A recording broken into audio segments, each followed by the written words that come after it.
bà Năm, nè nè bà dòm nè, nè làm tiền nè, nè thấy chưa, thấy chưa, rồi xóa nợ. Bà Năm chừng nào lì xì bà Năm, bà nhậu con hả bà Năm, bà nhậu con lì xì nè bà Năm, có 500.000 nữa nè, kìa. giờ này nhóc túi vậy nè bà Năm, Tưởng đâu mà cứu kìa. giàu chứ không cứu giàu. Nè ba đi bà Năm cho,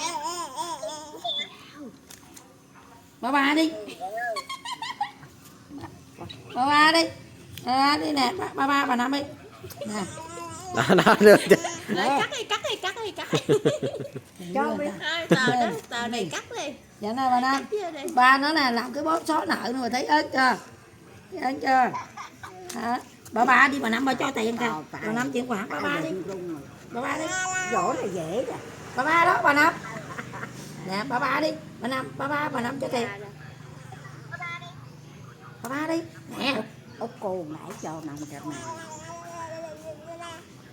Giàu.